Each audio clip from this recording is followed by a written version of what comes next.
Olá! Nesse vídeo vamos estudar sobre a Europa.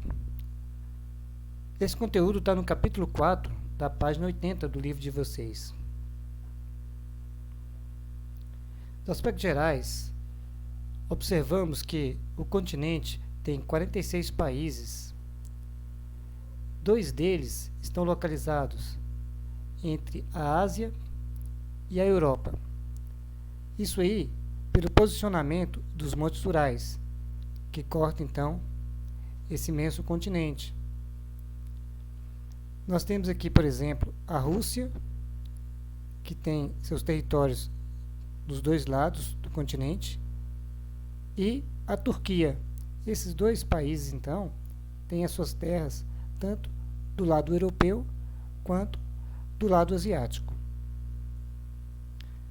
É um continente de uma grande diversidade cultural, onde podemos observar isso com a quantidade de línguas distribuída pelos os povos do continente. Temos 23 línguas e nós podemos agrupá-las entre as línguas germânicas, que são os países que estão localizados ao norte, como os países que falam alemão, holandês, inglês, norueguês, islandês, sueco, por exemplo. E também os países de língua latina, que estão localizados ao sul do continente, como por exemplo o português, o espanhol, o francês, o italiano. Também temos o catalão, tem o galego, tem outras línguas então seguindo essa linha. Outro grupo que nós temos que citar aqui é o de línguas, que forma o grupo ogro-finês. Nesse grupo linguístico, nós temos o finlandês,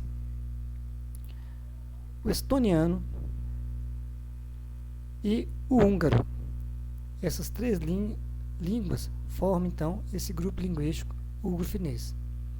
Também vamos considerar que algumas línguas são línguas não conhecidas mundialmente, como por exemplo o basco, que está no território da Espanha, e o albanês, que está no país Albânia, localizada próxima da Itália. Bom, para a gente destacar ainda a diversidade cultural, podemos citar as características das religiões no continente europeu. A religião que é a mais abrangente é o cristianismo. Nele se professa o cristianismo ortodoxo, que ocorre na Rússia, na Bulgária e na Grécia. Tem o catolicismo, os católicos romanos, que está localizado aqui nos países do sul do continente, que é Portugal, Espanha, França, Itália. Também no interior do continente tem aqueles povos que seguem o catolicismo romano, que é o caso da Alemanha, da Polônia e da Hungria. Bom, além do catolicismo, nós temos o protestantismo, que é professado aqui na Inglaterra e na Escócia. A população da comunidade judaica e muçulmana está presente em vários países do continente europeu, completando então essa diversidade cultural relacionada então à característica da religião na Europa. Para entender o continente europeu, temos que levar em conta o processo histórico, que irá nos explicar então um continente de muitas uniões e divisões ao longo da sua história. Podemos começar aqui na Idade Média com o Império Romano, período em que a religião católica ela orientou então todo esse período imperial que, com o tempo, a classe burguesa, começou a ter mais destaque e se aliou com a monarquia absolutista, fazendo então uma decadência do Império Romano.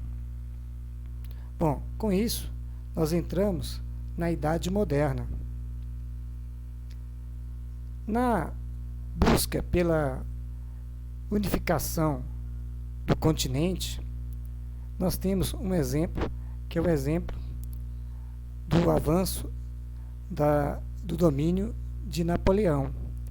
Esse que se autoproclamou imperador da França, conquistou então vários territórios dentro da Europa, até o momento em que perdeu essa guerra.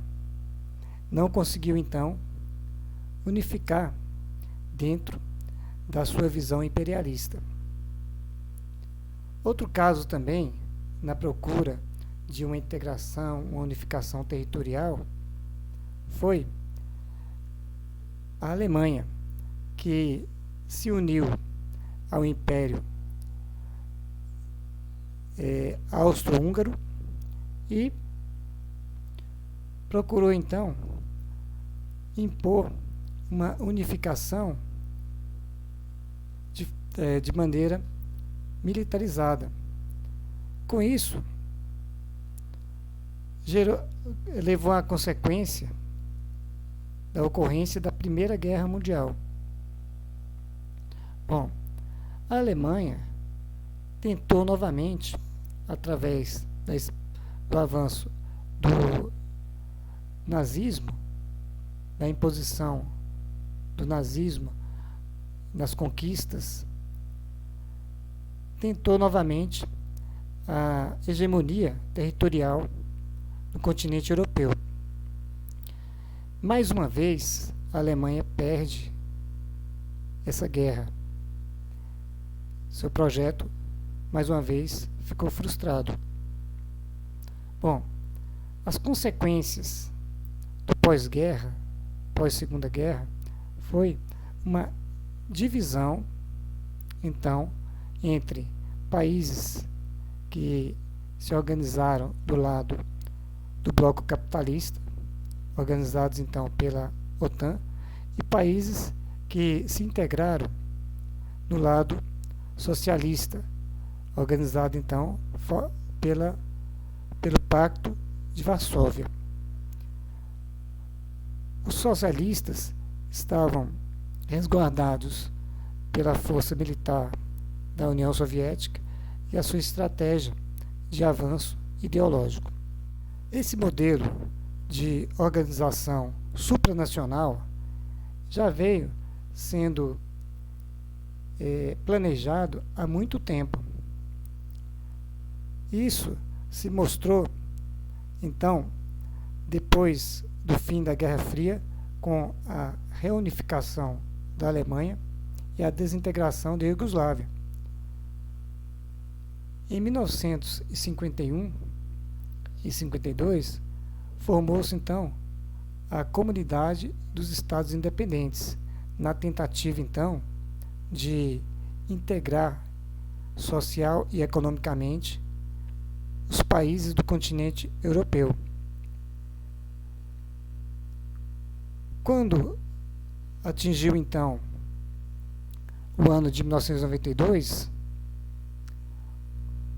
o pós-Guerra Fria, foi aprovado então a lei que instituiu a União Europeia. Então, esse modelo de organização supranacional já vinha há um certo tempo sendo pensado pelos países europeus. O objetivo era atingir então uma Europa comunitária. Esse processo de integração ele veio acontecendo ao longo da história da Europa.